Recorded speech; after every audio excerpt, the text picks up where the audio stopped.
회로 이론부터 들어도 괜찮나요? 이건 동영상 강의를 말씀하시는 겁니다. 회로 이론, 자기학 이렇게 하려는데 이분의 질문은 이제 공부하는 순서를 질문을 주신 건데요. 우선 전기기사는 과목이 전기자기학, 전력공학, 전기기기, 회로이론 및 제어공학, 전기설비, 기술기준 이렇게 5과목이 되어 있는데 제가 생각하는 과목 순서를 좀 말씀을 드릴게요.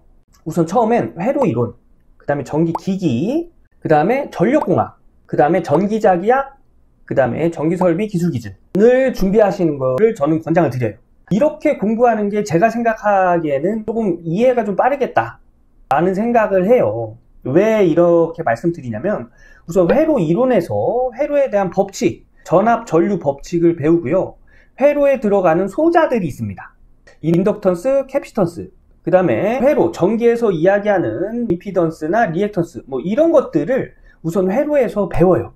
이런 소자들이 가지고 있는 역할 같은 것도 배운 다음에 이런 내용들이 기기를 배우면서 어떻게 적용이 되는지 배웁니다. 기기에서. 공식이 다 여기서 나오는 거예요. 전력공학에서 회로이론과 기기에서 배운 내용들이 발전, 송전, 배전, 수전에서 어떤 식으로 적용이 되는지를 배웁니다. 그리고 전기자기학은 회로이론, 기기, 전력공학에서 전기 현상들이 있어요. 이런 현상들이 일어나는 이유를 이해하게 되는 거죠. 전기자기학 배우면서. 그런 다음에 이제 안전에 관련된 전기설비 기술기준, 한국전기설비 규정에서 나오죠. 이거를 배우는 게 저는 그 순서가 좀 맞다 이렇게 생각을 하는데, 여러분 처음 자격증 준비하시는 분들이 이런 것들이 이렇게 연결되는 부분을 딱 캐치해서 공부하실 수 있으실까요? 어렵습니다. 어려워요. 제가 이걸 안 지도 얼마 안 됐어요. 저도 이렇게 한 지 유튜브 시작하면서 한 3년 정도밖에 안 됐던 것 같아요. 정말 학문을 공부하고 싶다 하면 이렇게 공부하시는 걸 권장을 드리고요. 전기 자격증을 준비한다 하시면 이런 순서 같은 건 필요 없습니다. 왜냐면 여러분 우리가 시험 보러 가서 하는 게 뭐죠? 문제 푸는 거죠. 그래서 우리는 문제를 풀어서 답을 찾는 연습을 해야 돼요. 어떤 과목이 중요하고 어떤 과목을 먼저 공부하고 이게 중요한 게 아니에요. 예를 들어서 이런 거죠. 여러분 격투기 선수들이 시합을 할 때 주먹을 어느 정도 힘으로 해서 이렇게 뻗는 게 상대한테 데미지를 더 많이 입힐까 뭐 이런 거 생각하면서 할까요? 아니죠. 그냥 어떤 상황이 오면 내가 생각하기 전에 몸이 먼저 움직여서 이제 경기를 합니다. 그렇게 몸이 빨리 움직이는 사람이 이기는 거예요. 그래서 이렇게 하려면 어떻게 해야 될까요? 계속 연습해야죠. 이런 거랑 똑같이 전기 공부도 시험 보러 가서 우리가 해야 되는 거 문제 푸는 거.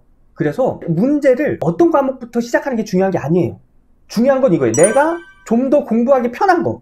그 편한 과목을 가지고 문제를 계속 풀어보는 거죠.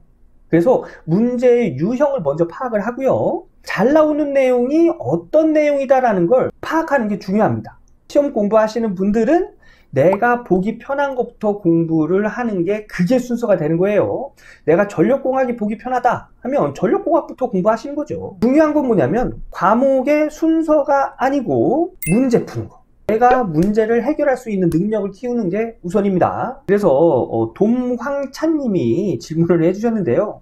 우선 전기 이론을 공부하고 싶으시면 뭐 제가 처음에 말씀드린 방법대로 이렇게 공부하시는 게 조금 이해가 좀 빠르긴 한데 처음 준비하시는 분들 그리고 전기에 대한 지식이 그렇게 많지 않으신 분들은 그렇게 공부해도 이해 안 되는 건 마찬가지입니다. 저도 그랬어요. 저도. 그래서 우선 보기 편한 기출문제부터 시작하시라고 말씀을 드리겠습니다.